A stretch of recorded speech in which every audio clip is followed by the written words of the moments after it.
तो आज हम रिवाइज कर रहे हैं क्लास 9 का chapter 1 matter in our surrounding. Matter क्या होता है बच्चों? हर वो चीज जो जगह घेरे उसको मैटर बोलते हैं। Matter is anything that occupy space and has a mass.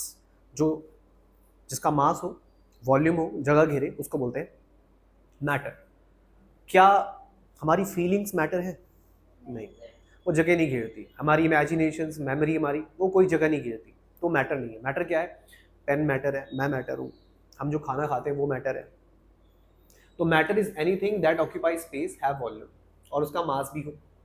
Matter छोटे छोटे पार्टिकल से बना होता है, और इन छोटे छोटे पार्टिकल्स के बारे में आपको पढ़ा चुका हूँ। इनको एटम बोलते हैं। क्या बोलते हैं?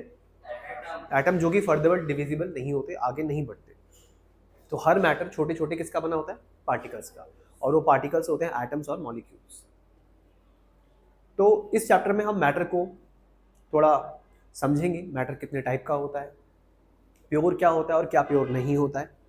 सो characteristic of particles of matter. Matter के पार्टिकल्स के अंदर क्या क्या गुण होते हैं? सबसे पहला फैक्टर है स्पेस, यानी पार्टिकल्स में दूरी कितनी ज्यादा है।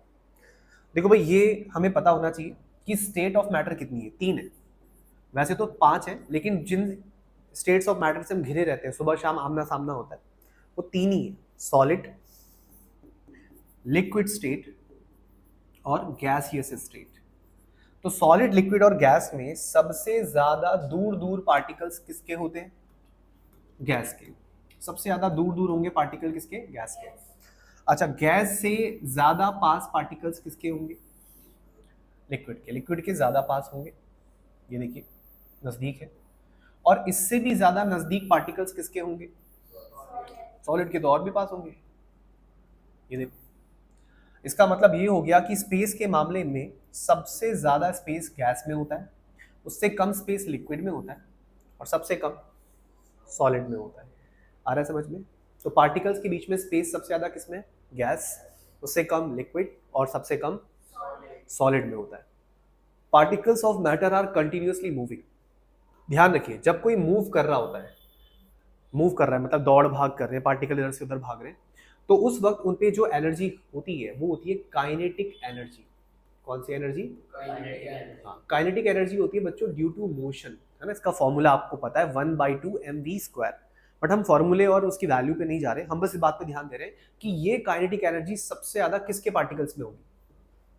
तो बच्चों ये सबसे ज्यादा गैस के पार्टिकल्स में होगी। गैस के पार्टिकल क्योंकि हर वक्त इधर से उधर भागते रहते हैं, तो सबसे ज्यादा मूविंग, कॉन्स्टेंटली मूविंग कौन हो गया? गैस। गैस से कम मूवमेंट हमें किसमें मिलेगी? और सबसे कम मूवमेंट हमें सॉलिड में मिलेगी। ये ध्यान रखना है। फिर बात करते हैं particle of matters attract each other. क्या पार्टिकल ऑफ मैटर एक दूसरे को अपनी तरफ आकर्षित करते हैं, अट्रैक्ट करते हैं? हाँ, बिल्कुल करते हैं। अट्रैक्ट मतलब एक दूसरे को खींचते हैं अपनी तरफ। तो वो जो फोर्स ऑफ अट्रैक्शन होता है पार्टिकल्स के बीच में, वो सबसे ज्यादा सॉलिड में होता है। इसीलिए सॉलिड के पार्टिकल जो होते हैं वो सबसे ज्यादा पास पास होते हैं। उससे कम अट्रैक्शन किसके बीच में होता है? लिक्विड के पार्टिकल्स के बीच में। होता जरूर है, बट इससे कम होता है सॉलिड से। इसीलिए पार्टिकल लिक्विड के एक दूसरे के ऊपर फिसलते हैं, तभी तो लिक्विड फ्लो करता है। और सबसे कम अट्रैक्शन किसके पार्टिकल्स में होता है? गैस। गैस के पार्टिकल तो एक दूसरे से जितना हो सके उतना दूर रहते हैं। इसीलिए आपने देखा होगा गैस बहुत जल्दी फैलती है। आपके घर में अगर किचन में गैस खुली रह जाए तो घर में सबको पता लगता है, स्मेल दूर तक आ जाती है, क्योंकि गैस फैलती है। फैलती क्यों है? क्योंकि गैस के पार्टिकल्स में जो अट्रैक्शन है वो बिल्कुल ना के बराबर होता है। आ रहा है समझ में? अब फोर्स ऑफ अट्रैक्शन की बात करते हैं। वो ताकत जो पार्टिकल्स को आपस में बांधने का काम करती है, उस ताकत को बोलते हैं फोर्स ऑफ अट्रैक्शन। अब ये फोर्स ऑफ अट्रैक्शन, एक दूसरे को अपनी तरफ खींचने की ताकत जो पार्टिकल्स के बीच में होती है, वो 2 तरह की होती है। अगर सेम टाइप के पार्टिकल, जैसे मान लो एक पानी का मॉलिक्यूल है और ये दूसरा पानी का मॉलिक्यूल है, दोनों एक दूसरे को अपनी तरफ अट्रैक्ट कर रहे हैं, तो इनके बीच में जो फोर्स ऑफ अट्रैक्शन होगा बेटा, उसको बोलेंगे कोहेशन फोर्स। कैसा फोर्स? लेकिन आप सोच लो कि एक पानी का पार्टिकल है और दूसरा ग्लास है। ग्लास माने कांच, ये रहा कांच, ग्लास। तो यहां पर पहले मैंने एग्जांपल लिया कि दोनों ही मैंने वाटर के पार्टिकल ले लिए, ये भी वाटर है और वो भी वाटर है। तो वाटर वाटर के बीच में अगर अट्रैक्टिव फोर्सेस है तो उसको बोलेंगे कोहेशन फोर्स। कोहेशन किसके साथ होता है? सेम टाइप के पार्टिकल्स के साथ। ये दोनों सेम है ना, ऐसे ही ग्लास ग्लास, ऐसे ही लिक्विड में जैसे oil particle oil particle, gold gold के साथ, सिल्वर सिल्वर के साथ, सेम टाइप के पार्टिकल के साथ अगर अट्रैक्शन है तो उसे कोहेशन फोर्स बोलेंगे। क्या बोलेंगे? लेकिन दूसरे के साथ अट्रैक्शन है कि भाई ये वाटर है और ये ग्लास है यानी कांच। तो दो डिफरेंट तरह के पार्टिकल्स के बीच में अगर अट्रैक्शन है तो उसको एडहेशन बोलेंगे। क्या बोलेंगे? Adhesion force. Very good. अब डिफ्यूजन क्या होता है बच्चों? डिफ्यूजन को आप हिंदी में फैलना भी बोल सकते हो, मिक्स होना भी बोल सकते हो, कई तरीके से बोल सकते हो। डिफ्यूजन दो शब्दों से बन रहा है। डिफ मतलब डिफरेंट, फ्यूजन माने मिक्स होना, दो डिफरेंट चीजों का आपस में मिक्स होना, इसको बोलते हैं डिफ्यूजन। और ये होता कैसे है? ये तब होता है जब पार्टिकल्स अपनी हायर कंसंट्रेशन से लोअर की तरफ जाते हैं, मतलब जहां ज्यादा है वहां से जिधर वो कम है। सो डिफ्यूजन सबसे ज्यादा गैसेस का होता है। जैसे मम्मी कुछ खाने की चीज बना रही है, किचन में कुक पका रही है, और जो पका रही है उसके गर्मा गर्म खाने के बनने की खुशबू पूरे घर में फैल जाती है ना, सबको बिना बताए पता लग गया कि हाँ खाना रेडी हो गया। क्यों? ठंडे खाने की खुशबू क्यों नहीं फैलती इतनी? क्योंकि गर्म खाने में जो मसाले डले हैं, जो सब्जियां डली हैं, उनके जो पार्टिकल्स हैं वो बहुत ज़्यादा एनर्जेटिक हो गए हैं, क्योंकि नीचे से गैस जल रही है तो हीट एनर्जी उनको मिल रही है। पार्टिकल्स की कौन सी एनर्जी बढ़ गई? Kinetic energy. और वो काइनेटिक एनर्जी बढ़ने की वजह से आप कभी नोटिस करना, आजकल ना ये ट्रिक रेस्टोरेंट वाले अपनाते हैं। अगर आपके मेन रोड पे घर के आसपास कहीं कोई रेस्टोरेंट है ना, तो वो जानबूझकर तड़का लगाने वाला या नूडल्स भूनने वाला काम एग्जॉस्ट फैन के पास करते हैं, और उससे वो जब कुछ कुक कर रहे होते हैं उसकी स्मेल दूर तक फैलती है, मसालों की खुशबू। तो आते जाते हर इंसान को फील आता है खाना चाहिए।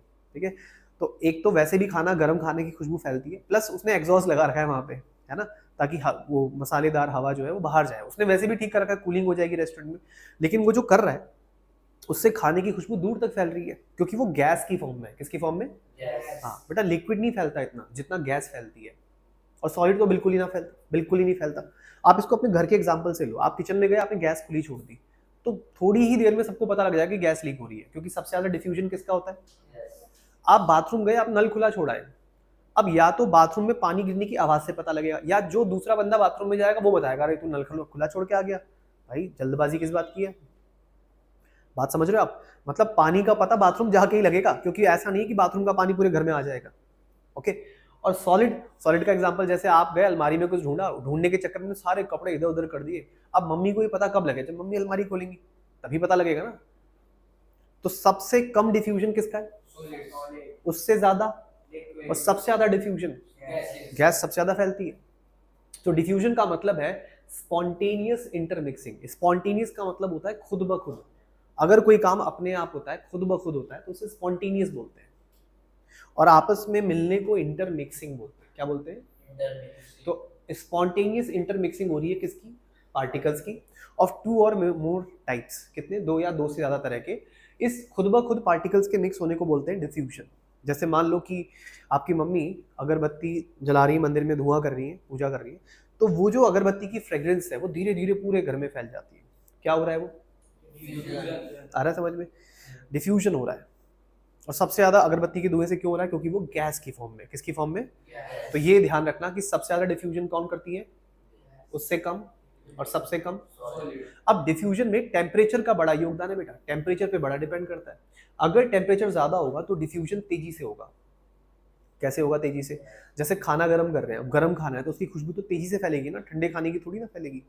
या फिर आपने मानो परफ्यूम लगा रखा है, ठीक है, आपकी बॉडी से खुशबू आएगी, लेकिन परफ्यूम लगा रखा है फिर भी आप थोड़ा रनिंग कर लिए, थोड़ा दौड़ लिए, तो आपकी बॉडी हीट नहीं हो जाएगी ऐसे?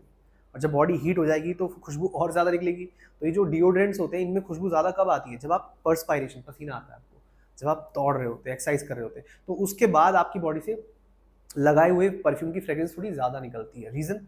आपकी बॉडी हीट हो गई, तो परफ्यूम के पार्टिकल्स को क्या मिल जाएगी? Energy, kinetic energy. और क्या करेंगे? डिफ्यूजन। ओके, डिफ्यूजन बेटा, कपड़े छत पे अगर सूख रहे हैं ना, गीले कपड़े छत पे सूख रहे हैं, वो भी डिफ्यूजन ही है, क्योंकि कपड़ों में क्या है? पानी। पानी कपड़ों से हवा में जाएगा, यानी क्या करेगा? डिफ्यूजन। और कपड़े सुखाने के लिए आपको कोई मेहनत करनी पड़ती है? अपने आप होता है ना, जो भी काम अपने आप होता है उसे क्या बोलते हैं? स्पॉन्टेनियस। स्पॉन्टेनियस। तो कपड़े सूख रहे हैं अपने आप, कपड़ों में से पानी हवा में जा रहा है, कुछ करने की जरूरत नहीं है, वो अपने आप सूख रहे हैं। लेकिन सोचो मई का महीना और गर्मी बहुत ज्यादा है, भीषण गर्मी है, ये बड़ा सा सूरज निकला हुआ है, भयंकर गर्मी है, तो कपड़े सूखने में देर लगाएंगे, जल्दी सूखेंगे? इसका मतलब डिफ्यूजन जो है वो टेम्परेचर के डायरेक्टली प्रोपोर्शनल है। क्या है? हाँ, तो अगर टेम्परेचर है ज्यादा तो डिफ्यूजन भी होगा ज्यादा। सबसे ज्यादा डिफ्यूजन गैसेस शो करती हैं, गैस का गैस में डिफ्यूजन, उससे कम लिक्विड, लिक्विड में, और उससे भी कम सॉलिड, सॉलिड में डिफ्यूज करते हैं। स्टेट्स ऑफ मैटर 3 होती है, वैसे तो 5 है, प्लाज्मा भी होता है और एक बोस आइंस्टाइन कंडेंसेट भी होता है, बट हमें वही 3 पढ़ने हैं ज्यादा जो हमारे आसपास होते हैं। सबसे पहले सॉलिड्स। सॉलिड की पहचान क्या है बच्चों? सॉलिड की एक फिक्स शेप होती है, वो जैसे है वैसे ही रहते हैं। अब जैसे जिस चेयर पे या स्टूल पे आप बैठे हो, अगर आप उठ के चले जाओगे तो रात को भी ऐसे ही रहेंगे, अगले दिन आओगे ऐसे ही मिलेंगे। इनकी शेप फिक्स है। क्या है? फिक्स। तो फिक्स शेप है। ये जगह भी उतनी ही घेरते हैं, यानी फिक्स वॉल्यूम होते हैं। इनको आप कंप्रेस नहीं कर सकते, हार्डली कंप्रेसिबल होते हैं। अब जैसे मैंने बोल दिया कि सॉलिड कंप्रेस नहीं होते, इस बात को लेकर कुछ क्वेश्चंस आ सकते हैं आपके दिमाग में कि सर स्पॉन्ज तो दब जाता है, गद्दे रजाई में जो स्पॉन्ज होता है वो दब जाता है, सर क्या वो सॉलिड नहीं है? भाई वो बिल्कुल सॉलिड है, बट अगर आप स्पॉन्ज को ध्यान से देखो तो उसके अंदर बहुत सारे हवा की कैविटी होती है ना, एयर कैविटी होती है। जब आप स्पॉन्ज दबाते हो तो वो हवा बाहर आ जाती है। इसका मतलब ये हो गया कि स्पॉन्ज इसीलिए कंप्रेसिबल है बिकॉज उसमें एक्सेस ऑफ एयर है। लेकिन अगर आप लोहे का एक डंबल ले लो हाथ में और उसे कंप्रेस करो तो आप नहीं कर सकते, आप मशीनों की मदद से भी नहीं कर पाओगे। बहुत ज्यादा सॉलिड मतलब बहुत ज्यादा डेंसिटी होती है लोहे की, पार्टिकल उसमें ऑलरेडी बहुत पास है, आप कहाँ लाओगे उनको पास पास? तो इसका मतलब सॉलिड्स को कंप्रेस नहीं कर सकते। उन्हीं सॉलिड्स को कर सकते हो जिनमें एयर कैविटीज हो, हवा हो अंदर, बाकी आप किसी सॉलिड को कंप्रेस कर ही नहीं सकते। फिर नेग्लिजिबल काइनेटिक एनर्जी। सॉलिड के पार्टिकल एक ही जगह पे फिक्स होते हैं तो उनमें काइनेटिक एनर्जी नहीं होती। नेग्लिजिबल मतलब ना के बराबर, क्योंकि वो एक ही जगह पे फिक्स है ना। Do not have property of diffusion. और सॉलिड्स फैलते नहीं है, ठीक है? डू नॉट, नहीं फैलते। कौन नहीं फैलते? सॉलिड्स नहीं फैलते। अब आते हैं लिक्विड्स पे। लिक्विड्स की कोई फिक्स शेप नहीं होती, आप जिस कंटेनर में रखोगे ना वो वैसी शेप ले लेगा। जैसे आपने ग्लास में रखा 1 लीटर पानी तो वो ग्लास की शेप ले लेगा, फिर आपने थाली में रख दिया वही 1 लीटर पानी फैला के तो वो थाली की शेप ले लेगा, लेकिन रहेगा वो 1 लीटर ही। इसका मतलब वॉल्यूम फिक्स है। क्या फिक्स है? लेकिन क्या फिक्स नहीं है? शेप फिक्स नहीं है। Very less compressible. लिक्विड जो होते हैं बहुत कम कंप्रेस होते हैं, थोड़े बहुत हो सकते हैं, बहुत ज्यादा नहीं हो सकते। काइनेटिक एनर्जी ज्यादा होती है इनमें, किसके मुकाबले? सॉलिड। सॉलिड से ज्यादा काइनेटिक एनर्जी किसमें होती है? लिक्विड में। इसका एग्जांपल है, जैसे आप कोल्ड ड्रिंक भरो ग्लास में और ग्लास को ध्यान से देखो, आपको उसमें पार्टिकल इधर उधर भागते हुए नजर आएंगे। ब्राउनियन मोशन बोलते हैं जिसको, पार्टिकल्स का इधर उधर उधर भागना। इससे क्या समझ में आता है कि लिक्विड के पार्टिकल लगातार मोशन में होते हैं। Show diffusion slowly. लिक्विड फैलते हैं लेकिन बहुत धीमे, बहुत स्लो। जैसे एग्जांपल के लिए आप एक ग्लास साफ पानी में 2 बूंद इंक की डाल दो तो क्या वो इंक फैलेगी? फैलेगी, बट थोड़ा सा स्लो फैलेगी। अब बात करते हैं गैस की।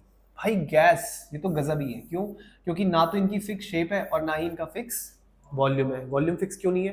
क्योंकि बेटा ये फैलना चाहते हैं, अगर प्रेशर बढ़ा दे ऊपर से तो इनका वॉल्यूम चेंज हो जाता है।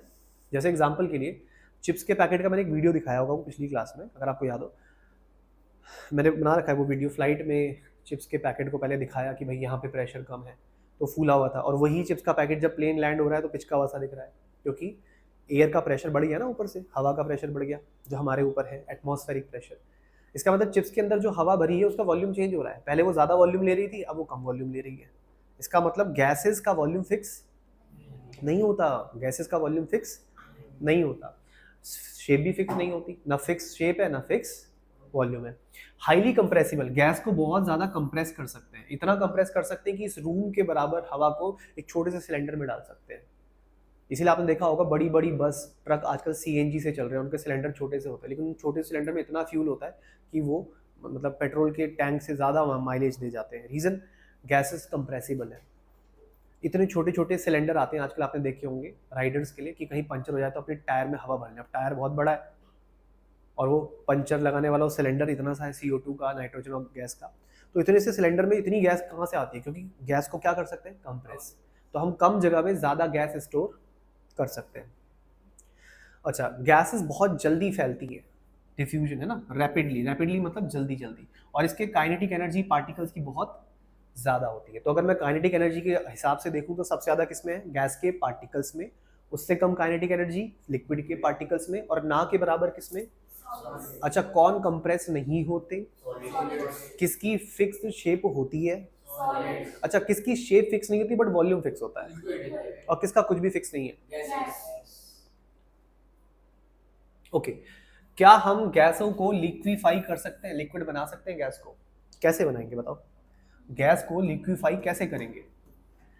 How we can liquefy gases? तो इसका आंसर है हम गैस को लिक्विड बना सकते हैं बाय अप्लाइंग, जब हम उस पर अप्लाई करें, by applying very high pressure, बहुत ज़्यादा pressure, very high pressure and very low temperature. क्योंकि आपको पता है टेम्परेचर बढ़ाने से पार्टिकल एक दूसरे से दूर चले जाते हैं। तो अगर मुझे पार्टिकल पास लाने हैं, गैस के पार्टिकल तो पहले से ही दूर है, मुझे उन्हें पास लाना है, तो टेम्परेचर बढ़ाऊं या कम करूं? टेम्परेचर कम करेंगे। और प्रेशर क्यों लगा रहे हैं? ताकि उनको पास पास लाया जा सके। तो गैस के पार्टिकल्स को नजदीक लाने का तरीका क्या है? हाई प्रेशर और लो टेम्परेचर। दोबारा बोलो, क्या क्या है? हाई प्रेशर और लो टेम्परेचर। ये दो काम करके हम गैस को आसानी से लिक्विफाई कर सकते हैं। अगला सीएनजी। सीएनजी यानी कंप्रेस्ड नेचुरल गैस। जितनी भी ऑटोमोबाइल, जितनी भी गाड़ियां, पब्लिक ट्रांसपोर्ट दिल्ली में है, वो सब इसी से चलता है। चाहे वो छोटा हाथी है ना, सीएनजी की बसेस भी आप देखते हैं। अब तो खैर धीरे धीरे इलेक्ट्रॉनिक व्हीकल पे आ रहे हैं, बट सीएनजी यानी कंप्रेस्ड नेचुरल गैस है क्या? ये वो गैस है जो ज़मीन के नीचे से निकलती है और दुनिया में कुछ जगहों पे बहुत ज़्यादा मात्रा में है। ये इनफ्लेमेबल है, आग पकड़ती है। इसको जला करके जो हीट एनर्जी मिलती है उससे गाड़ियाँ चलाई जाती हैं। CNG, compressed natural gas. तो इसे हम फ्यूल की तरह यूज़ क्यों कर सकते हैं? क्योंकि ये सिलेंडर में भरी जा सकती है। बहुत सारी गैस को आप छोटे से सिलेंडर में डाल सकते हो, because gases are highly compressible. Okay, फिर ऑक्सीजन के भी तो सिलेंडर आते हैं हॉस्पिटल्स के लिए। तो बहुत सारी ऑक्सीजन हम एक छोटे से सिलेंडर में क्यों डाल सकते हैं? Because gases are compressible. और घर में जो हमारा कुकिंग गैस का सिलेंडर आता है, एलपीजी, लिक्विड पेट्रोलियम गैस, वो भी महीने भर चल जाता है सिलेंडर, है ना, 20 दिन तो चल ही जाता होगा। तो इतना क्यों चल जाता है वो? क्योंकि उस सिलेंडर में बहुत सारी गैस होती है। और बहुत सारी गैस एक सिलेंडर में क्यों आ रही है?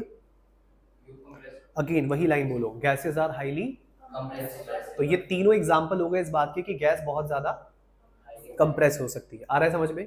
तो कंप्रेसिबिलिटी के मामले में सबसे ज्यादा कंप्रेस कौन होगी? उससे कम और सबसे कम सॉलिड। तो मान लो होते ही नहीं कंप्रेस, ठीक है, बिल्कुल ना के बराबर। अब डेंसिटी की बात करते हैं। डेंसिटी मतलब होता है घनत्व, कि किसी के अंदर कितना मास भरा हुआ है। मास अपॉन वॉल्यूम बोलते हैं इसको, डेंसिटी। जिसकी डेंसिटी ज्यादा, समझो उसके अंदर मटेरियल है ज्यादा। जैसे लोहा ज्यादा डेंस है या कॉटन? लोहा। आयरन की रॉड ज्यादा डेंस है। अच्छा आप बताओ, ग्लास ज्यादा डेंस है या पानी? ग्लास के अंदर पार्टिकल ज्यादा है, पानी में तो फिर भी गैसेज डिसॉल्व हो सकते हैं, थोड़ा गैप हो सकता है। तो वही बताना चाह रहा हूं मैं कि पार्टिकल्स कितने ज्यादा पास पास हैं, ये होती है डेंसिटी, यानी degree of closeness in the particle. Particle कितने क्लोज है। तो सबसे ज्यादा क्लोज पार्टिकल किसके? इसका मतलब डेंसिटी के मामले में सबसे ज्यादा आगे कौन है? सॉलिड। उससे कम डेंसिटी और सबसे कम डेंसिटी। डेंसिटी बड़ा मैटर करती है यार। जब आप अपने पेरेंट्स के साथ कभी पेट्रोल पंप पे जाते हो, फ्यूल भरवाते हो बाइक में, स्कूटी में, तो देखना साइड में मीटर में ना डेंसिटी भी लिखी आती है। अगर डेंसिटी कम आ रही है तो भाई घाटा हो जाएगा आपको, यानी वॉल्यूम तो उतना ही मिलेगा फ्यूल का, लेकिन फ्यूल एक्चुअली कम होगा। इसीलिए फ्यूल भरवाने का आइडियल टाइम सुबह का रखते हैं लोग, 5 बजे 6 बजे, क्योंकि रात भर पेट्रोल पंप भाई ठंडा होगा कि रात को अंधेरा है, तो सुबह डेंसिटी हाई मिलती है। सबसे ज़्यादा डेंसिटी वाला फ्यूल मिलता है अर्ली मॉर्निंग, इसलिए सुबह सुबह पेट्रोल पंप पे पेट्रोल भराने में थोड़ा फायदा हो सकता है। थोड़ा फायदा मैं इसलिए कह रहा हूँ, जब आप पूरा टैंक फुल कराओ, 1-2 लीटर में कोई ज़्यादा चेंज नहीं आएगा। बट अगर आप पूरे अपनी गाड़ी का टैंक फुल करा रहे हो, 30-35 लीटर डलवा रहे हो एक बार में, या बाइक का टैंक फ्यूल करा रहे हो, तो आपको फायदा होगा कि सुबह के टाइम फ्यूल की क्या ज़्यादा होती है? डेंसिटी ज़्यादा होती है। चेंज कर सकते हैं क्या हम स्टेट ऑफ मैटर को? बताओ, कर सकते हैं क्या? बिल्कुल कर सकते हैं। 2 चीज़ों से कर सकते हैं, एक तो टेम्परेचर को बदल के और दूसरा प्रेशर को बदल के। ये 2 चीज़ें अगर हम बदल दें तो हम स्टेट ऑफ मैटर चेंज कर सकते हैं। वैसे स्टेट ऑफ मैटर है कितनी बताओ जल्दी से? 3 ही तो है आपके हिसाब से, क्या क्या? एक है, हाँ बोलो, सॉलिड, लिक्विड और गैस। 3 ही तो है, क्या क्या है? सॉलिड, लिक्विड और ओके। और ये रिवर्सिबल होता है कन्वर्जन। ध्यान से देखो, अगर मुझे सॉलिड से लिक्विड बनाना है, सॉलिड से मुझे लिक्विड बनाना है, तो मुझे टेम्परेचर क्या करना चाहिए? बढ़ाना चाहिए कि घटाना चाहिए? मुझे इंक्रीज करना चाहिए टेम्परेचर। टेम्परेचर बढ़ाऊंगा तभी तो सॉलिड मेल्ट होके क्या बनेगा? ओके। अगर मुझे लिक्विड को फ्रीज करना है, जमाना है, तो मुझे टेम्परेचर क्या करना चाहिए? कम करना चाहिए। आ रहा है समझ में? उसी तरह मुझे मान लो सॉलिड से गैस बनाना है, तो मुझे टेम्परेचर क्या करना चाहिए? इंक्रीज करना चाहिए। टेम्परेचर को क्या करना चाहिए? इंक्रीज करना चाहिए, क्योंकि टेम्परेचर बढ़ेगा तभी तो सॉलिड से बनेगा गैस। अगर मुझे गैस से सॉलिड बनाना है तो मुझे टेम्परेचर क्या करना चाहिए, डिक्रीज करना चाहिए। टेम्परेचर क्या करना चाहिए, डिक्रीज। अगर मुझे लिक्विड से गैस बनाना है तो टेम्परेचर क्या करना चाहिए, लेकिन मुझे गैस से अगर लिक्विड बनाना है तो टेम्परेचर को क्या करना चाहिए, डिक्रीज। समझ में आ गया। अब यही सारी बातें मैं आपसे प्रेशर के लिए पूछता हूँ, बताओ मेरे को, आप बताओ, अगर मुझे सॉलिड से लिक्विड बनाना है तो प्रेशर क्या करना चाहिए, प्रेशर इंक्रीज। प्रेशर बढ़ाऊंगा तभी, सॉरी डिक्रीज, हाँ प्रेशर सही कह रहे हो, प्रेशर को क्या करना चाहिए बेटा, डिक्रीज। प्रेशर डिक्रीज करूंगा तभी तो सॉलिड के पार्टिकल दूर दूर जाके लिक्विड हो जाएंगे। अच्छा, अगर मुझे लिक्विड से सॉलिड बनाना है तो मुझे प्रेशर क्या करना चाहिए, इंक्रीज करना चाहिए। ऐसे ही अगर मुझे सॉलिड से गैस बनाना है तो प्रेशर क्या करना चाहिए, डिक्रीज करना चाहिए। लेकिन मुझे गैस से सॉलिड बनाना है तो प्रेशर इंक्रीज करना चाहिए। अगर मुझे लिक्विड से गैस बनाना है तो प्रेशर डिक्रीज करना चाहिए। अगर मुझे गैस से लिक्विड बनाना है तो प्रेशर इंक्रीज करना चाहिए। अब इनके लिए अलग अलग टर्म्स होते हैं बेटा। देखो, जैसे अगर आप सॉलिड से लिक्विड बना रहे हो तो इस प्रोसेस को फ्यूजन बोलते हैं। क्या बोलते हैं, या फिर मेल्टिंग, पिघलना बोलते हैं। अगर आप लिक्विड से सॉलिड बना रहे हो तो इसे फ्रीजिंग या सॉलिडिफिकेशन बोल सकते हैं, फ्रीज करना या सॉलिडिफाई करना। अगर आप गैस से लिक्विड बना रहे हो तो इसे कंडेंसेशन या लिक्विफिकेशन बोल सकते हैं। लेकिन लिक्विड से गैस बना रहे हो तो इसको इवेपोरेशन बोलते हैं। क्या बोलते हैं इसको, इवेपोरेशन या बॉइलिंग बोल सकते हैं। अगर आप सॉलिड से गैस बना रहे हो, सॉलिड से गैस बना रहे हो तो इसे सब्लिमेशन बोलते हैं। क्या बोलते हैं, लेकिन अगर आप गैस से सॉलिड बना रहे हो तो इसे डिपोजिशन बोलते हैं। क्या बोलते हैं इसको। तो आपने देखा कि हम स्टेट ऑफ मैटर चेंज कर सकते हैं दो चीजों से, प्रेशर से और टेम्परेचर। ये दो चीजें ऐसी हैं जिनसे हम स्टेट ऑफ मैटर चेंज कर सकते हैं। मेल्टिंग यानी फ्यूजन, समझते हैं क्या होता है मेल्टिंग यानी फ्यूजन, पिघलना। देखो सॉलिड सॉलिड क्यों है, पहले ये समझो। सॉलिड सॉलिड इसलिए है क्योंकि सॉलिड के पार्टिकल्स आपस में बहुत अच्छे से जुड़े एक दूसरे से, उनके बीच में एक अच्छा खासा स्ट्रॉन्ग फोर्स ऑफ अट्रैक्शन है। क्या है, स्ट्रॉन्ग फोर्स ऑफ। अगर हम उस फोर्स ऑफ अट्रैक्शन को कम कर दें, उनके बीच का प्यार कम कर दें, तो हम सॉलिड को लिक्विड बना सकते हैं। और उस प्यार को कम करने का तरीका है टेम्परेचर बढ़ा दो। क्या बढ़ा दो, तो यहाँ लिखा है the temperature at which solid melt, solid पिघलता है और लिक्विड बनता है, at atmospheric pressure. Atmospheric pressure मतलब हवा के प्रेशर पे, जिसे हम 1 एटमॉस्फेरिक प्रेशर बोलते हैं। उस पॉइंट को मेल्टिंग पॉइंट बोलते हैं। जैसे कि आइस के लिए बर्फ पिघलती है 0 डिग्री सेल्सियस पे, बर्फ 0 डिग्री सेल्सियस पे पिघलना शुरू कर देती है, तो 0 डिग्री सेल्सियस उसका मेल्टिंग पॉइंट हो गया। कौन सा पॉइंट हो गया, लेकिन मेल्टिंग पॉइंट 0 डिग्री सेल्सियस तब होगा जब जिस कमरे में आप बर्फ को पिघला रहे हो वहां पे प्रेशर कितना होगा, 1 एटमॉस्फेरिक प्रेशर। मेल्टिंग क्या है, मेल्टिंग वो प्रोसेस है जिसमें सॉलिड लिक्विड बनता है, और जिस टेम्परेचर पे ये काम होता है उस टेम्परेचर को बोलते हैं मेल्टिंग पॉइंट। क्या बोलते हैं उसको। अगला कुछ वैल्यूज चेंज करके देखते हैं बेटा। देखो जरा, आपको अगर डिग्री सेल्सियस में टेम्परेचर दिया और केल्विन में पूछ लिया तो आपको उसमें 273 ऐड करना है। क्यों, क्योंकि 0 डिग्री सेल्सियस जो होता है ना, 0 डिग्री सेल्सियस वो बराबर होता है 273 केल्विन के। चलो अब मैं आपसे पूछता हूँ, बताओ 100 डिग्री सेल्सियस का वैल्यू कितना आएगा। Very good. 25 डिग्री सेल्सियस की वैल्यू कितनी आएगी, वेरी गुड 298। और आपने देखा होगा चैप्टर में थे ऐसे क्वेश्चन कई सारे। चलो अब मैं आपसे केल्विन में वैल्यू देता हूँ, आप मुझे डिग्री सेल्सियस में बताना। बताओ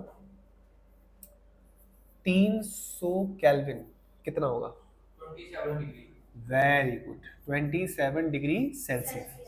चलो अब बताओ 400 केल्विन कितना होगा, 127 डिग्री। समझ गए ना आप क्या खेल है। जब भी आप केल्विन से डिग्री सेल्सियस में आओ तो उसमें 273 ऐड करोगे, और जब भी आप डिग्री सेल्सियस से केल्विन में जाओ उसमें से 273 सब्ट्रैक्ट करोगे। आ रहा है समझ में। और इस पे क्वेश्चन आते आते ऐसे ही का क्वेश्चन आ जाएगा, तो काफी इंपॉर्टेंट टॉपिक है, अच्छे से कर लेना। एनसीईआरटी की तो मैंने करवा रखी है, हमको प्रैक्टिस करवा रखी है इसकी। ओके, अब जरा फर्क देखते हैं, क्या फर्क है इवेपोरेशन में और क्या फर्क बॉइलिंग, इन दोनों में आपस में क्या फर्क है। समझते हैं आराम से। और ये तो क्वेश्चन आता भी है, बहुत इंपॉर्टेंट क्वेश्चन आता है, right difference between evaporation and boiling. बच्चों इवेपोरेशन का मतलब है किसी लिक्विड से गैस बनना, किसी लिक्विड से बिना उसे गर्म किए, बिना गर्म किए अगर लिक्विड से गैस बन जाए तो इस प्रोसेस को बोलेंगे इवेपोरेशन। मतलब कि आपने एक कप में पेट्रोल रखा है, अब वो पेट्रोल रखे रखे हवा में उड़ रहा है, तो पेट्रोल का क्या हो रहा है, इवेपोरेशन। ऐसे ही आप पानी रख दो किसी बर्तन में या फर्श पे पानी फैला दो, 2-3 घंटे बाद वो पानी सूख के थोड़ा सा हो जाता है, तो सूखा क्यों, मतलब वो क्या हुआ उसका, इवेपोरेशन। तो इवेपोरेशन जरूरी नहीं है कि बॉइलिंग पॉइंट पे हो, बॉइलिंग बॉइलिंग पॉइंट पे होती है, मतलब उबलना जो है वो हाई टेम्परेचर पे होता है। ये वाला काम जो है, अगर ये वाला काम करवाना है तो उसके लिए चाहिए वेरी हाई टेम्परेचर, यानी कि बॉइलिंग पॉइंट। इसीलिए नीचे से बर्नर लगा के क्या कर रहे हैं, हीट कर रहे हैं। तो इसमें हीट देनी पड़ती है, इसमें कोई हीट देने की जरूरत नहीं है, ये अपने आप होता है, वो करवाना पड़ता है। इवेपोरेशन में सिर्फ सरफेस के पार्टिकल लिक्विड को छोड़ के गैस में जाते हैं। कौन से पार्टिकल, सरफेस के पार्टिकल। जबकि बॉइलिंग में नीचे से लेकर ऊपर तक पूरा पानी गर्म होता है। ये बल्क फिनोमिना है। बल्क फिनोमिना मतलब पूरा पानी गर्म होगा, और ये सरफेस फिनोमिना यानी कि सिर्फ सरफेस के पार्टिकल्स निकलेंगे। जो पार्टिकल सरफेस पे होंगे वही लिक्विड को छोड़ के वेपर में जाएंगे। यहाँ क्या है, नीचे का पार्टिकल भी जाएगा, ऊपर का तो जाएगा जाएगा, सारे जाएंगे। मतलब नीचे से लेकर ऊपर तक सबका टेम्परेचर हाई रहने वाला है, क्योंकि ये कैसा फिनोमिना है, ये बल्क फिनोमिना है। अगर मैं पानी के लिए एग्जांपल लूँ तो बॉइलिंग होगा 100 डिग्री सेल्सियस पे, और इवेपोरेशन होगा लो टेम्परेचर, यानी रूम टेम्परेचर पे हो जाएगा, 30-40 डिग्री पे हो जाएगा। तो इवेपोरेशन होता है at temperature below the boiling point, फिर चाहे वो 80 डिग्री हो, 70 डिग्री हो, 60 डिग्री हो, 50 डिग्री हो, लेकिन 100 से कम पे अगर हो रहा है तो फिर आप क्या बोलोगे, इवेपोरेशन में सरफेस के पार्टिकल निकलते हैं। तो ये कैसा फिनोमिना हुआ, और ये बहुत धीमे धीमे होता है, स्लो प्रोसेस है, क्योंकि इसमें हम कुछ इनपुट दे नहीं रहे ना, इसमें हम इनपुट दे रहे हैं, चूल्हा जला रहे हैं, नीचे गैस दे रहे हैं, इसलिए फास्ट होता है। कौन फास्ट होता है, बॉइलिंग से कोई कूलिंग नहीं होती, कोई कूलिंग नहीं होती, लेकिन इवेपोरेशन से कूलिंग होती है। क्यों, क्योंकि जब यहाँ का पार्टिकल, सरफेस का पार्टिकल लिक्विड को छोड़ के ऊपर हवा में जाता है तो उसके पीछे कारण होता है इसके द्वारा खींची गई हीट। देखो अगर आपके हाथ पे थोड़ा सा पानी गीले कपड़े से पोंछ दिया जाए और आपके हाथ को गीला किया जाए, तो आपके हाथ पे जो पानी है स्किन पे, वो ज़्यादा देर नहीं रुकेगा, थोड़ी देर में उड़ जाएगा, और जब वो उड़ेगा तो आपको ठंडक देके जाएगा। ठंडक मतलब कूलिंग। ये जो ठंडक होती है ना, ये जो कूलिंग होती है, ये असल में चोरी होती है। क्या चोरी हो गया भाई, हीट चोरी हो गई। वो जो पानी के पार्टिकल्स आपके स्किन पे चिपके हुए थे, उन्होंने आपके हाथ से क्या चुराई, हीट, और वो हीट चोरी करके कहाँ चले गए, हवा में, एयर में। तो जब हीट का लॉस होता है तभी कूलिंग होती है, समझ रहे हो। कूलिंग असल में क्या है, कूलिंग का मतलब है लॉस ऑफ हीट। हम बोलते हैं ना कूलिंग बढ़िया कर रहा है, कूलिंग का मतलब ये नहीं है कि वो ठंडक दे रहा है, ठंडक कोई देने वाली चीज़ थोड़ी है, देने वाली चीज़ तो हीट है, लेने वाली चीज़ भी हीट है। लेकिन जब किसी का लॉस ऑफ हीट हो रहा होता है तो उसको कूलिंग बोलते हैं। तो अगर आपके हाथ पे पानी पहुंच रखा है और वो गीला, स्किन आपकी गीली है, और धीरे धीरे पानी के पार्टिकल्स आपके हाथ की हीट लेकर उड़ रहे हैं, आपको लग रहा होगा कि आपका हाथ कितना ही गर्म होगा, भाई जितना होगा उनके लिए बहुत है, तो उसी हीट से उड़ जाएंगे हवा में। बदले में आपका हाथ क्या करके जाएंगे, ठंडा, है ना। हाथ का ठंडा होना मतलब हाथ की क्या चली गई, हीट। तो वो जो हीट लेके उड़ जाते हैं पार्टिकल्स, वो कूलिंग दे जाते हैं। क्या दे जाते हैं, कूलिंग। तो इवेपोरेशन से मिलती है, बॉइलिंग से कोई कूलिंग। जैसे होता है ना, आप आते हो क्लास के लिए, पसीने में होते हो, टी शर्ट, अब धीरे धीरे टी शर्ट का पसीना सूखता है तो ठंडक लगती है ना। क्यों लगती है, क्योंकि वो पसीने के पार्टिकल जब हवा में उड़ रहे हैं, ठीक है, तो वो आपकी बॉडी से क्या लेके उड़ रहे हैं, हीट लेके। और जब हीट लेके कोई उड़ेगा तो बदले में क्या देगा, कूलिंग देगा। अब देखते हैं लेटेंट हीट क्या होती है। लेटेंट का मतलब होता है हिडन, छुपा हुआ। लेटेंट का मतलब क्या होता है, छुपा हुआ। ऐसी हीट जो होती है लेकिन नजर नहीं आ रही। वैसे हीट नजर आती है क्या, नहीं।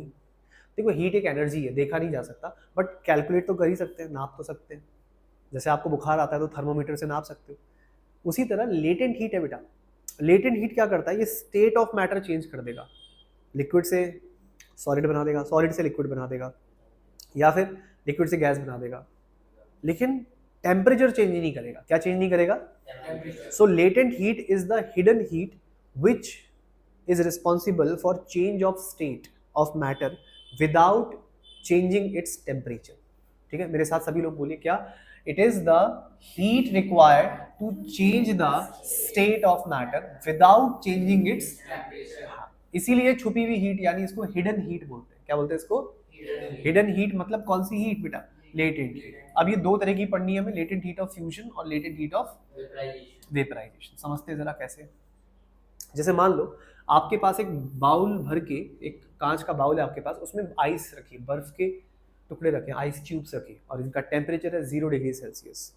और आपसे कहा गया कि थोड़ी देर भाई हाथ में पकड़ ले इस बाउल को। आपने पकड़ लिया, आपको बाउल कैसा लगेगा? गर्म की ठंडा? आपको बाउल ठंडा लग रहा है, इसका मतलब वो बाउल आपसे कुछ ले रहा है। क्या ले रहा है? आपके हाथों की हीट ले रहा है, और आपको पता भी नहीं चल रहा।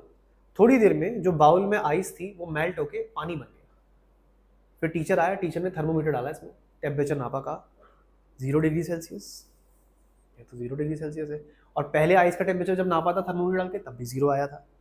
ठीक है, आपने बाउल उठा के टेबल पे रख दिया, आपने कहा सर मेरे से नहीं पकड़ा जा रहा, बहुत हो गया, मेरी सारी हीट चली गई। तो टीचर ने बोला भाई कौन सी हीट?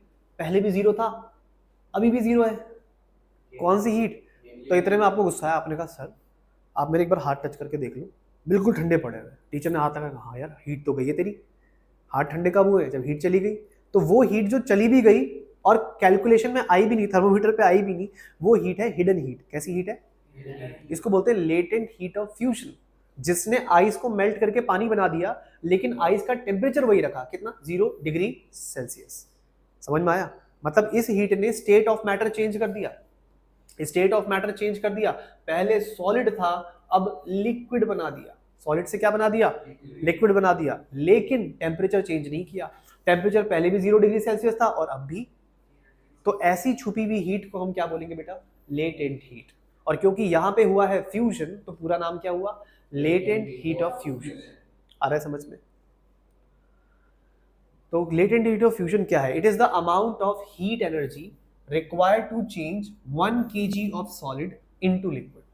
ध्यान रखना जब आप एग्जाम में इसका आंसर लिख रहे होंगे तो 1 kg जरूर लिखना, इसी के मार्क्स हैं। ठीक है, तो 1 kg सॉलिड को लिक्विड में बदलना है एटमॉस्फेरिक प्रेशर पे, without any change in its temperature. बिना उसका क्या बदले? टेम्परेचर। एट इट्स कौन से टेम्परेचर पे? मेल्टिंग पॉइंट पे। जैसे आइस का मैंने एग्जांपल लिया, तो आइस का मेल्टिंग पॉइंट कितना है? 0 डिग्री सेल्सियस। और हमने 0 को 0 पे ही मेंटेन रखा, उसको बढ़ने नहीं दिया।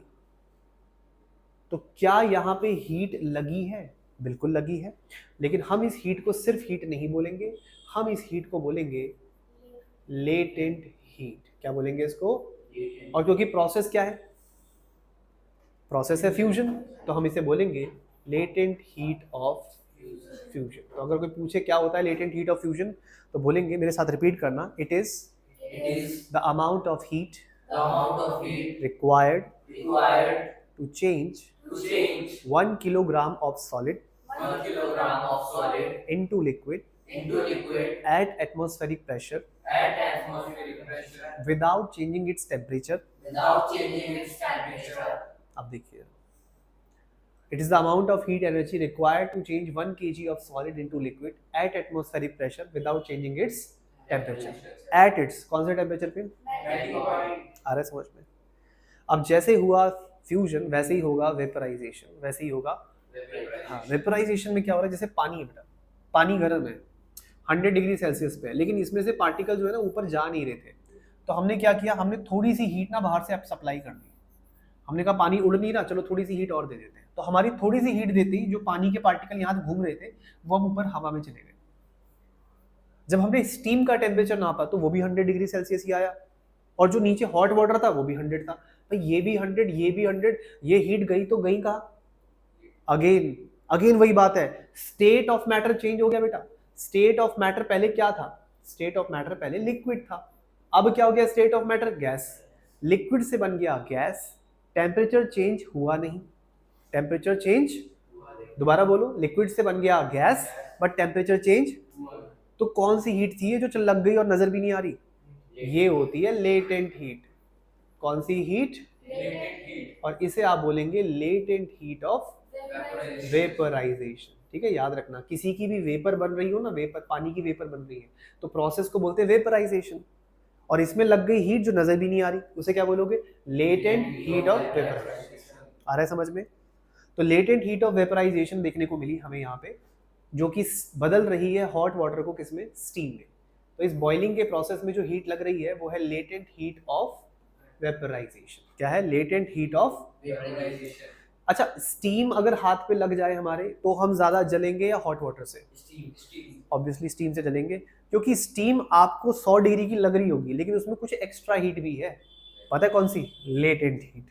और पानी 100 डिग्री का दिख रहा है तो वो 100 डिग्री का ही है, उसमें कोई एक्स्ट्रा हीट नहीं है। लेकिन स्टीम में एक्स्ट्रा हीट है, तो वो एक्स्ट्रा हीट क्या है? Latent heat of vaporisation. तो हमने लेटेंट शब्द का मतलब क्या सीखा? छुपा हुआ, हिडन। तो वो छुपी हुई हीट जो स्टेट ऑफ मैटर चेंज कर दे बिना टेम्परेचर बदले। क्या चेंज कर दे? स्टेट ऑफ मैटर बिना टेम्परेचर बदले, उस छुपी हुई हीट को बोलते हैं लेटेंट हीट। अब देखो, amount of heat energy required to convert 1 kilogram of liquid into gas और वेपर। याद रखना, गैस और वेपर एक ही होते हैं। गैस मतलब वेपर, वेपर मतलब गैस, दोनों एक ही चीज है, याद रहेगा। तो अगर 1 किलोग्राम लिक्विड को हम गैस या वेपर में बदल दें उसके बॉइलिंग पॉइंट पर बिना बदले उसका टेम्परेचर, मतलब ये टेम्परेचर 100 था तो 100 ही है, 102 103 भी नहीं करना है, 100 ही रखना है। लेकिन लिक्विड से क्या बना दिया? गैस। लिक्विड से बना दिया गैस, तो ऐसी छुपी हुई हीट को बोलेंगे लेटेंट हीट ऑफ वेपराइजेशन। आया समझ में?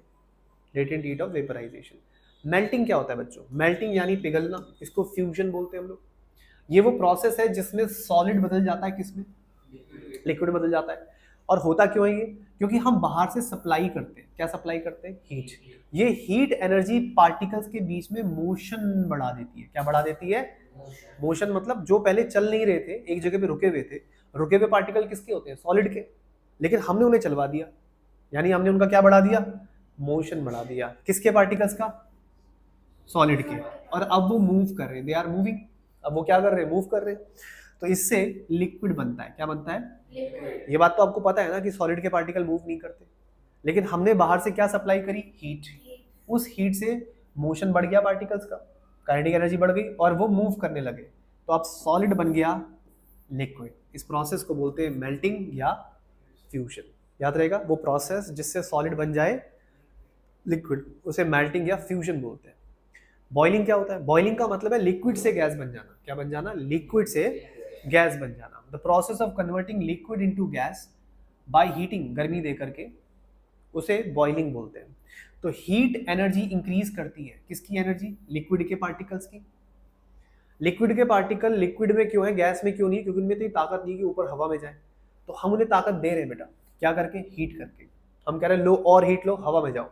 तो वो जो हम एक्स्ट्रा हीट दे रहे हैं वो ओवरकम कर रही है। ओवरकम किसको कर रही है? फोर्स ऑफ, हाँ याद रखना, पार्टिकल्स को एक दूसरे से दूर जाने से जो ताकत रोकती है ना, वो यही ताकत है। कौन सी?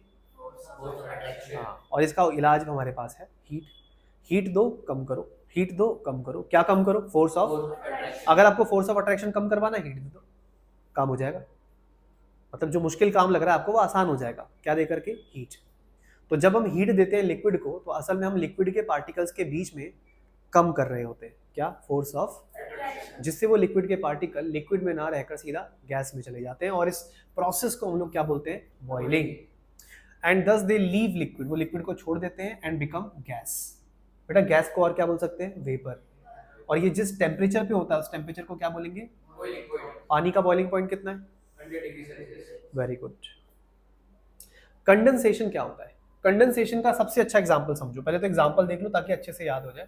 ये ग्लास है स्टील का, और इस स्टील के ग्लास में आपकी मम्मी ने आपको पीने के लिए पानी दिया, पीने के लिए पानी दिया, लेकिन वो पानी बहुत ठंडा था। इतना ठंडा था कि आपके पानी के ग्लास के बाहर पानी की छोटी छोटी बूंदें इकट्ठी हो गई बेटा, ऐसे ऐसे। क्यों? क्योंकि ये पानी जो था ये छोटी छोटी वेपर्स की फॉर्म में ऑलरेडी हवा में था। वाटर वेपर्स हवा में थी। हवा में जो वाटर वेपर्स होती है ना, उसको मॉइस्चर या ह्यूमिडिटी बोलते हैं बेटा। क्या बोलते हैं? मॉइस्चर या फिर, हाँ। तो हवा में, देखो ध्यान से, हवा में पहले से पानी था। वो पानी क्या था? वो ह्यूमिडिटी था। ह्यूमिडिटी को हम और क्या बोलते हैं? मॉइस्चर। लेकिन ये जो वाटर है, ह्यूमिडिटी जिसे मैं बोल रहा हूँ, ये किसकी फॉर्म में? ये गैस की फॉर्म में। गैस जाकर के टकराई किससे? स्टील के ग्लास से। स्टील का ग्लास बहुत ही ठंडा है, बहुत ही कोल्ड है। तो इस ठंडे ग्लास में, ठंडे पानी के ग्लास में, इन वाटर के पार्टिकल से क्या ले ली? उनकी हीट ले ली। जब वाटर के पार्टिकल से हीट लोगे तो पार्टिकल दूर जाएंगे कि पास आएंगे, और इससे क्या हुआ, वाटर के पार्टिकल पास पास आ गए और पानी की बूंदों में बदल गए। किसमें बदल गए, पानी की। इसी को बोलते हैं क्या, सो कंडेंसेशन। ये जो बादल बरसते हैं ना आजकल, जैसे क्लाउड बर्स्ट हो रहा है, बहुत ज्यादा पानी एक बार में बरस जा रहा है, बादल से पानी बरसता ही क्यों है, एक्चुअली क्लाउड्स में पानी गैस की फॉर्म में होता है। किसकी फॉर्म में होता है, लेकिन जैसे ही क्लाउड्स को लो टेम्परेचर मिलता है तो उनके अंदर जो पानी वेपर फॉर्म में है वो फ्यूज होने लगता है, आपस में जुड़ने लगता है और वो बन जाता है लिक्विड बन जाता है। क्लाउड्स में पानी किस फॉर्म में, गैस की फॉर्म में। लेकिन जब क्लाउड हिमालय से टकराते हैं, हिमालय पर्वतों से, वो ठंडे पहाड़ है, बर्फीले पहाड़, तो जैसे ही उन पहाड़ों के संपर्क में क्लाउड्स आते हैं तो क्लाउड की गैस वेपर जो है वो लिक्विड बन जाती है और बारिश होना शुरू होती है। इसी को मॉनसून की शुरुआत बोलते हैं। मॉनसून क्या है, मॉनसून एक साइकिल है जिसमें क्लाउड्स बे ऑफ बंगाल से उठते हैं पानी लेकर और वो जाते हैं हिमालय तक, और हिमालय पे जब वो टकराते हैं, है ना, तो वहीं से बरसना शुरू करते हैं और फिर पूरा नॉर्थ इंडिया बरसाते हुए लाते हैं, पानी पानी हो जाता है। इस बार रेनफॉल कुछ ज़्यादा ही हुआ है, लेकिन वो पानी कहाँ से आ रहा है, क्लाउड से आ रहा है, जो किसकी फॉर्म में था, गैस। तो हम ये भी कह सकते हैं कि इस बार बारिश नहीं, इस बार ये ज़्यादा हो रहा है, क्या, कंडेंसेशन। आ रहा है समझ में। और ये इस बार इसलिए ज़्यादा हो रहा है क्योंकि पूरे ग्लोब का, पूरी अर्थ का टेम्परेचर शिफ्ट हो रहा है, जिसे बोलते हैं ग्लोबल वार्मिंग। अब ग्लोबल वार्मिंग को ये मत समझो कि सिर्फ तपेगा ही तपेगा, जितना तपेगा उतना ठंडा भी होगा। इसीलिए वेदर शिफ्ट हो रहा है, क्लाइमेट शिफ्ट हो रहा है। जहां पहले गर्मियों में एक्सट्रीम समर होती थी, गर्मी ज्यादा होती थी, अब गर्मियां डिले हो गई हैं। मतलब कि जो गर्मी मई में पड़नी चाहिए थी वो जून में पड़ रही है, जो बारिश समझ रहे हो ना जुलाई में होनी थी वो अगस्त में हो रही है, अगस्त की बारिश जो है वो सितंबर में हो रही है। तो क्लाइमेट धीरे धीरे शिफ्ट हो रहा है और उसी का नतीजा है हमें डिजास्टर देखने को मिल रहे हैं। तो बारिश होना किसका एग्जाम्पल है, कंडेंसेशन। तो बारिश में क्या हो रहा है, जो गैस है ना, गैस वेपर्स जो है वो पार्टिकल अपनी लूज कर रहे हैं, कौन सी एनर्जी, और वो बन रहे हैं लिक्विड। तो ये एक पानी के ग्लास के बाहर भी हो सकता है और ये आसमान में क्लाउड्स में भी हो सकता है। कंडेंसेशन समझ में आ गया, गैस से क्या बनना, गैस से लिक्विड बनना, इस प्रोसेस को बोलते हैं कंडेंसेशन। सब्लिमेशन क्या होता है, अगर किसी रखे रखे सॉलिड का धीरे धीरे हवा में उड़ जाना, बिना कोई रेसिड्यू छोड़े, पीछे नामो निशान छोड़े, सॉलिड से सीधा वो गैस बन गया, तो उसको बोलते हैं सब्लिमेशन। आप लोग ने ड्राई आइस देखी है, आजकल शादियों में बड़ा कॉमन हो गया है ना, दूल्हा दुल्हन की जब एंट्री होती है, दुल्हन की जब एंट्री होती है तो रास्ते पे वो मटके रख देते हैं बहुत सारे, उन मटकों में थोड़ा सा गर्म पानी डाल देते हैं और ड्राई आइस डाल देते हैं। तो ड्राई आइस क्या है, सॉलिड CO2। तो वो जब उसमें से CO2 की फ्यूम्स निकलती हैं तो वो नीचे नीचे फैलती है, क्योंकि CO2 एक भारी गैस है, ऊपर नहीं आती, नीचे नीचे फैलती है। तो ऐसा लगता है कि बादलों में चल के आ रहे हैं ना, क्लाउड्स जैसा दिखता है, वाइट वाइट। तो वो जो सीन क्रिएट किया जाता है वो एक सब्लिमेशन प्रोसेस से किया जाता है। किससे, सब्लिमेशन वो प्रोसेस है जिसमें सॉलिड से डायरेक्ट गैस बनती है बिना लिक्विड बने। क्या बोला मैंने, डायरेक्ट सॉलिड से गैस बनती है। नहीं तो तरीका क्या है, पहले सॉलिड मेल्ट होकर लिक्विड बनेगा, फिर लिक्विड गर्म होकर गैस बनेगा। पानी के केस में तो ऐसे ही होता है, लेकिन कई ऐसे सॉलिड्स हैं जो डायरेक्टली गैस बनते हैं। जैसे हमारे टॉयलेट में, बाथरूम में ऑडोनिल रखते हैं ना सॉलिड, वो धीरे धीरे उड़ जाता है। या कपड़ों के बीच में आप देखो नैफ्थलीन की गोलियां रखते हैं, नैफ्थलीन की गोलियां कपड़ों के बीच में रखते हैं, वो धीरे धीरे हवा में उड़ जाती है। वो क्यों रखते हैं कपड़ों के बीच में, ताकि चूहे ना लगे, कीड़े ना आए, दूर रहे। इवन लोग अपनी गाड़ियों में भी रख देते हैं नैफ्थलीन की गोलियां, ताकि चूहे तार वार ना काटें। मैंने भी रखी हुई है। तो नैफ्थलीन धीरे धीरे हवा में उड़ जाता है। क्या होता है उसका डायरेक्टली, सब्लिमेशन। या फिर मंदिर में हम लोग कपूर का इस्तेमाल करते हैं, कैम्फर, वो भी ऐसी हवा में उड़ जाता है, उसका भी क्या हो जाता है, सब्लिमेशन। ड्राई आइस कहाँ यूज होती है, ये जितने भी आइसक्रीम बेचने वाले होते हैं, जिनका ये छोटा छोटा पेंट्री होता है इनके पास, उसके अंदर मशीन जो होती है उसमें ड्राई आइस होती है, जिससे ये आइसक्रीम को ठंडा रखते हैं, बहुत लो टेम्परेचर रखते हैं। आयोडीन भी हवा में उड़ सकता है, इसलिए आयोडीन की जब आप शीशी खोलते हैं स्मेल आती है उसकी, क्योंकि आयोडीन जल्दी वेपराइज होता है। एंथ्रासीन, एंथ्रासीन को आप जानते नहीं, खैर आप ये 3 नाम याद रखो, एक तो अमोनियम क्लोराइड, एक कैम्फर और एक नैफ्थलीन, ये इंपॉर्टेंट। ड्राई आइस भी याद रखो। ये सब डायरेक्टली सॉलिड से क्या बन जाते हैं, डायरेक्टली सॉलिड से गैस। लेकिन इसके लिए इनको थोड़ी बहुत क्या चाहिए, थोड़ी बहुत चाहिए हीट। हीट नहीं मिलेगी तो ऐसा नहीं होगा, क्योंकि आप सॉलिड से गैस में जा रहे हो, पार्टिकल्स की कौन सी एनर्जी बढ़ रही है, काइनेटिक। और वो कब बढ़ेगी, जब इनको थोड़ा बहुत क्या मिलेगा, हीट। सब्लिमेशन कब ज्यादा होता है, जब हीट मिलती है। क्या मिलती है, तो सब्लिमेशन समझ गए क्या है, सॉलिड से डायरेक्टली गैस का बनना। अब बात करते हैं डिपोजिशन, ये क्या होता है। तो अब हम पढ़ेंगे डिपोजिशन। डिपोजिशन का मतलब होता है डायरेक्ट गैस से सॉलिड बनना, डायरेक्टली गैस से सॉलिड बनना, इसको बोलते हैं डिपोजिशन। जैसे स्नोफॉल होता है, बर्फबारी होती है, बर्फ कहाँ से आ रही है भाई, आसमान से। आसमान में कौन है, क्लाउड्स। क्लाउड्स में पानी किस फॉर्म में, लेकिन वो बर्फ यानी आइस की फॉर्म में गिर रहा है। तो कैसा गिर रहा है, तो इसे क्या बोलोगे आप? तो डिपोजिशन का मतलब है किसी गैस का डायरेक्टली सॉलिड में बदलना, और इसके लिए टेम्परेचर कम होना चाहिए, इसलिए दिल्ली में नहीं होता स्नोफॉल, हिल्स पे ही होता है। और प्रेशर भी कम होना चाहिए, प्रेशर ज़्यादा होगा तो जल्दी हो जाएगा वैसे, बट यहाँ पे टेम्परेचर का बड़ा रोल है। किसका रोल है? अच्छा, इवेपोरेशन क्या होता है? अभी थोड़ी देर पहले हम बात कर रहे थे, इवेपोरेशन का मतलब है किसी भी लिक्विड का डायरेक्टली वेपर बन जाना बिलो इट्स बॉइलिंग पॉइंट। तो एग्जांपल के लिए जैसे हम गीले कपड़े सुखाने की बात करते हैं, तो गीले कपड़े अगर हम तार पे डालते हैं धूप में, तो वो धीरे धीरे उनमें से पानी क्या होता है? इवेपोरेट होता है। तो मैं आपको 4 फैक्टर बता रहा हूँ जो इवेपोरेशन पे असर डालते हैं, और ये बहुत इंपॉर्टेंट एग्जाम में क्वेश्चन आता है, factors affecting evaporation, very important, ये आ सकता है आपके एग्जाम में। तो वो 4 फैक्टर कौन से हैं जो इवेपोरेशन पे असर डालते हैं? पहला है सरफेस एरिया। सरफेस एरिया जितना ज़्यादा होगा इवेपोरेशन उतना ज़्यादा होगा। आपने देखा होगा, आप जैसे स्वेटिंग पसीने में हो तो आप फैन के आगे, एसी के आगे आके फैल के बैठते हो या अपने आपको सिकुड़ के बैठते हो? फैल के बैठते हो ना, ताकि कौन सा एरिया बढ़ जाए? Surface area. आप चाहते हो आपके कोने कोने में हवा घुस जाए, है ना, क्योंकि आपको बढ़ जाएगा सरफेस एरिया तो इवेपोरेशन भी ज़्यादा होगा, कूलिंग ज़्यादा मिलेगी। छत पे तार पे आप कपड़े सुखाते हो तो फोल्ड करके सुखाते हो, फैला के सुखाते हो? फैला के, ताकि कौन सा एरिया बढ़ जाए? इवेपोरेशन ज़्यादा होगा। ह्यूमिडिटी, ह्यूमिडिटी क्या है? ह्यूमिडिटी वो पानी है जो हवा में ऑलरेडी मौजूद है, जिसे मॉइस्चर भी बोलते हैं। ये इन्वर्सली प्रोपोर्शनल होता है, जितना ज़्यादा हवा में नमी होगी उतना देर से कपड़े सूखते हैं। मान लो मैं थोड़ी एक्टिंग करके बता रहा हूँ कि पानी में क्या बातचीत है। कुछ पानी के पार्टिकल जो कपड़े में है, गीले कपड़े में, वो बाहर आना चाहते हैं, और कुछ पानी के पार्टिकल्स जो हवा में ऑलरेडी हैं वो ये सब होते हुए देख रहे हैं। तो जैसे ही कपड़े में से पानी का पार्टिकल बाहर निकला, तो जो पानी के पार्टिकल ऊपर हवा में, वो क्या कह रहे हैं? ओ भाई कहाँ? उसने कहा यार बाहर आना है मेरे को भी। तो कह रहा नहीं, यहाँ बहुत पहले से बहुत भीड़ है, बैठ जाओ यहीं जाते। इसका मतलब ऑलरेडी भीड़ है वहाँ पे, हवा में ऑलरेडी पानी के पार्टिकल ज़्यादा है, तो कपड़े में से पानी का पार्टिकल नहीं निकलेगा। इसीलिए बरसाती दिनों में, बहुत ज़्यादा रेनफॉल वाले दिनों में कपड़े नहीं सूखते जल्दी। क्यों नहीं सूखते? क्योंकि उनमें जो मॉइस्चर है उतना ही मॉइस्चर तो बाहर हवा में भी है, तो गीले गीले रहते हैं कपड़े। इसका मतलब ह्यूमिडिटी होगी ज़्यादा तो इवेपोरेशन कम होगा। क्या बोला मैंने? ह्यूमिडिटी अगर होगी ज़्यादा तो इवेपोरेशन कम होगा, इन्वर्सली प्रोपोर्शनल है। टेम्परेचर के डायरेक्टली प्रोपोर्शनल है। भाई जिस दिन धूप तेज होती है, गर्मी ज़्यादा, कपड़े जल्दी सूखते हैं ना, इसका मतलब इवेपोरेशन किस पे डिपेंड करता है? हवा पे भी करता है। हवा तेज चलेगी तो भी इवेपोरेशन जल्दी होता है। जैसे हम लोग बाल सुखाने के लिए हेयर ड्रायर यूज़ करते हैं, हेयर ड्रायर तेजी से फेंकता है हवा को, तो क्योंकि वो हवा तेज फेंकता है इसलिए बाल सूख जाते हैं जल्दी से। या फिर जैसे शर्ट आपकी हल्की सी गीली और स्कूल जाना है, सूखी नहीं है, तो फैन के नीचे, पंखे के नीचे रख देते हैं फैला के, हवा आती है तो उसको जल्दी सुखा देती है। तो याद रखना, विंड स्पीड ज़्यादा होगी तो इवेपोरेशन ज़्यादा होगा, टेम्परेचर ज़्यादा होगा तो इवेपोरेशन ज़्यादा होगा। लेकिन अगर ह्यूमिडिटी ज़्यादा हुई तो इवेपोरेशन कम होगा, और सरफेस एरिया ज़्यादा होगा तो भी इवेपोरेशन ज़्यादा होगा। तो क्या आपको ये चारों फैक्टर याद रहेंगे जो किसको अफेक्ट करते हैं? इवेपोरेशन को। अब how does evaporation causes cooling? Evaporation से कूलिंग मिलती कैसे है? ये बहुत कॉमन सवाल है, बहुत अच्छा सवाल है। आखिर इवेपोरेशन से कूलिंग मिलती कैसे है? बेटा कूलिंग ऐसे मिलती है कि जब कोई पार्टिकल लिक्विड से वेपर फेज में जाता है, जब कोई पार्टिकल लिक्विड से वेपर बनता है तो वो एब्जॉर्ब करता है। क्या करता है? कौन सी एनर्जी? Heat energy. कहाँ से? जहाँ वो पड़ा है। जैसे फॉर एग्जाम्पल आपके हाथ के ऊपर पानी है, तो वो पानी के पार्टिकल आपके हाथ की ही हीट एनर्जी एब्जॉर्ब कर लेंगे और हवा में उड़ जाएंगे, क्या बन के? वेपर।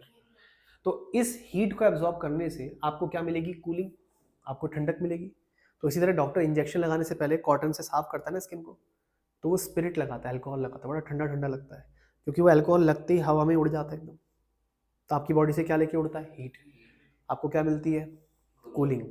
तो ये सवाल है कि इवेपोरेशन से कूलिंग क्यों मिलती है, तो इसका आंसर है जो पार्टिकल लिक्विड के होते हैं वो एब्जॉर्ब करते हैं हीट को। कहाँ से? फ्रॉम द सराउंडिंग, और खुद वो लिक्विड के पार्टिकल बन जाते हैं वेपर। इस तरीके से हीट को एब्जॉर्ब करना कहाँ से? सराउंडिंग से।